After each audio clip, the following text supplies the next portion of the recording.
तर ठाकरेंचे नगरसेवक कोकण भवनच्या दिशेने आता रवाना झालेत आणि थोड्याच वेळामध्ये गटस्थापनेचा दावा केला जाणार आहे। महत्त्वाची बातमी आपण पाहतोय। ठाकरेंचे नगरसेवक आता कोकण भवनकडे रवाना झाले आणि थोड्याच वेळात गटस्थापनेचा दावा केला जाणार आहे।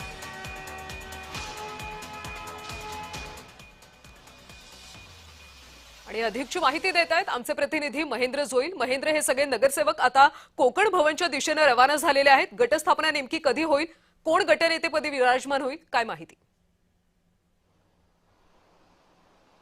नक्कीच कल्याणी, मी दाखवू शकतो आपल्याला। माझा कॅमेरामॅन जे आहेत सिद्धेश उबाळे माझ्यासोबत आहेत। या ठिकाणी ही जी आहे ती ठाकरे गटांची नगरसेवकांची गाडी आहे। दोन लक्झरी बसेस आहेत, एक या साईडला आहे आणि एक पाठीमागे आहे। या गाडीमध्ये नगरसेवक आहेत सगळे ठाकरे गटाचे नवनिर्वाचित नगरसेवक, जे आता कोकण बेलापूर या ठिकाणी जाणार आहेत आणि गट स्थापन करणार आहेत। कारण मुंबई महापालिकेत कामकाज पाहण्यापूर्वी या गटनेत्याची असणे फार गरजेचं आहे आणि गटनेतेपदी आणि विरोधी पक्षनेतेपदी जे आहे ते ठाकरे गटाच्या सर्व नगरसेवकांनी जी बैठक झाली होती सेना भवनामध्ये, त्या बैठकीत किशोरी पेडणेकर यांच्या नावाचं जे आहे ते निश्चित झाली आणि यापुढे जे आहे ते किशोरी पेडणेकर ह्या 1 वर्षासाठी गटनेतेपदी असणार आहेत। त्यामुळे आता हे सर्व नगरसेवक या ठिकाणी निघालेले पाहायला मिळत आहेत। या ठिकाणी यानंतर सर्व नगरसेवक आहेत ते कोकण भवन सीबीडी बेलापूर या ठिकाणी जाणार आहेत आणि गटस्थापनेचा दावा करणार आहेत। कल्याणी, नक्कीच महेंद्र, नगरसेवक नक्की किती वाजेपर्यंत कोकण भवन इथं पोहोचतील? आणि किशोरी पेडणेकर याच्या आधी माजी महापौर सुद्धा राहिलेले आहेत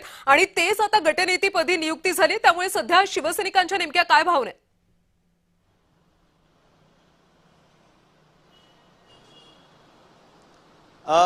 या इथून आता निघाल्यानंतर कमीत कमी 1 ते 1.5 तासाचा वेळ कालावधी लागेल। जर ट्रॅफिक लागलं तर थोडा वेळ विलंब होऊ शकतो। मात्र या ठिकाणी कमीत कमी 1 ते 1.5 तासामध्ये सर्व नगरसेवक आहेत हे सीबीडी बेलापूर या ठिकाणी पोहोचतील आणि गटनेतेपदी जी आहे ती किशोरी पेडणेकरांची नियुक्ती झाल्यानंतर नगरसेवकांचा उत्साह पाहायला मिळत होता। नगरसेवकांमध्ये एकी पाहायला मिळत होती आणि सर्व जे नगरसेवक आहेत ते सेना भवनाच्या खालती आल्यानंतर ताईंची सगळं वाट पाहत होती, प्रसार माध्यम वाट पाहत होती। नगरसेवकांचं असं म्हणणं होतं की ताई उद्या मग प्रसार माध्यमांशी चर्चा करू। एकंदरीत उत्साहाचं वातावरण पाहायला मिळत आहे नगरसेवकपदी आणि ठाकरे गटाच्या उपनेत्या पण आहेत, रणरागिणी आहेत। त्यामुळे ठाकरे गटाची बाजू जर विरोधकांकडे विरोधी पक्षातून मांडायची झाली तरी किशोरी पेडणेकर ह्या अग्रेसिव्ह आहेत आणि या सगळ्या गोष्टी त्या माजी महापौर राहिल्यामुळे त्यांना या सगळ्या सहजच शक्य होतील।